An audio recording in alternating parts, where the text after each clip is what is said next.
Welcome back, everyone. Now let's concentrate on the positive and negative points of the joint stock company. After understanding the concept and features, now the focus is on merits. Let's see what are the positive points one by one. Limited liability. Let's start with this point. Limited liability, as I told you, it means that shareholders of the company during the case of losses are liable only up to the extent of their capital contribution in the company, and their personal assets are not considered while paying off the debts of the company. Shareholders of the company are liable to the extent of unpaid amount on the shares held by them. This leads to reduction in the degree of risk borne by an investor. So, how much risk is borne by them? Only up to the amount of their capital contribution in the company. Owner's personal property is free from any charge, and only the assets of the company can be used to settle the claims. Second positive point is transfer of interest. A share of a public limited company can be sold in the market and it is easily converted into cash. This avoids blockage of investment and portrays the firm as a favorable avenue for investment purpose.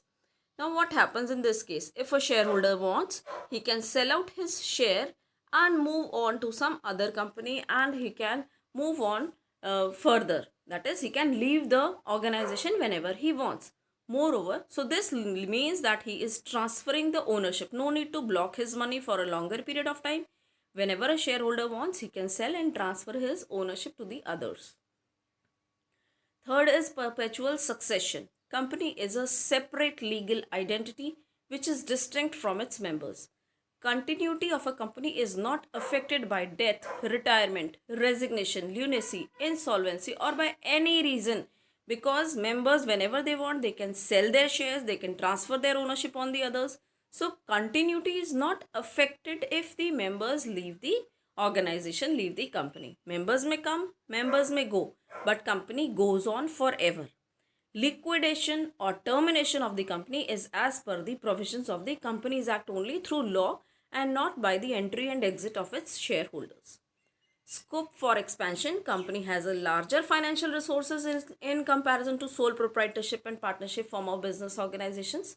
Company can be raised through loans from banks and financial institutions as well as from the public.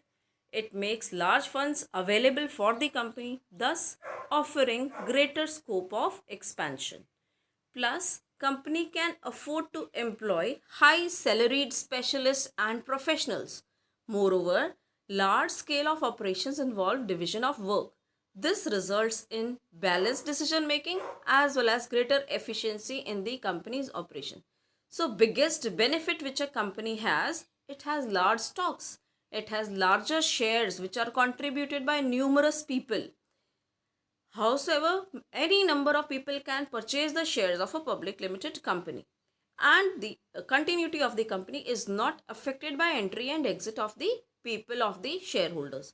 So this way, these are the merits of the company form of business organization. Now let us see what are the negative points, what are the limitations one by one. First problem is the complexity in its formation.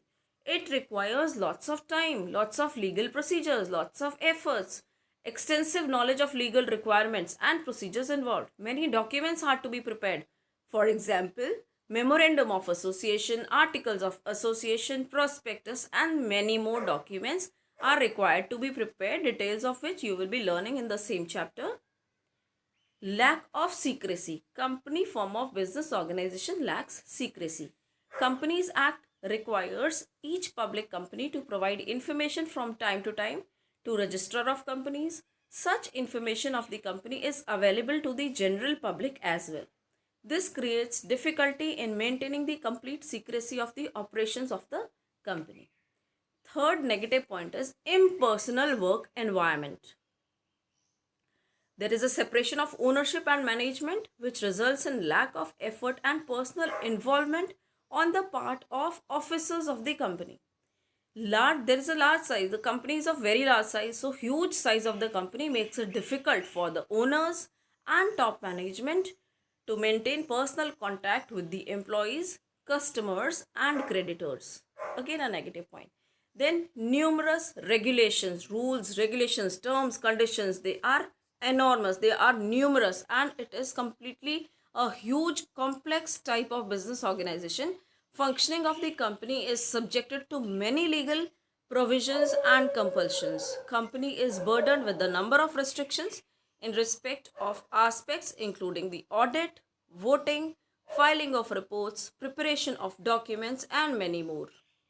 It is required to obtain various certificates from various agencies like Registrar, Security and Exchange Board of India, etc. This results in reduced freedom of operations of a company and involves lots of time, money, and efforts. There is always delay in the decision making, democratically managed through the board of directors, which is followed by the top level management, middle level management, lower level management. So complete management hierarchy is followed. Communication and approval of proposals crosses various management levels, causing delay in decision making and further its execution. There is oligarchic management. Now, what is oligarchic management? Oligarchic management is something which is an eyewash. दिख कुछ रहा है, actual में है कुछ. This is oligarchic management.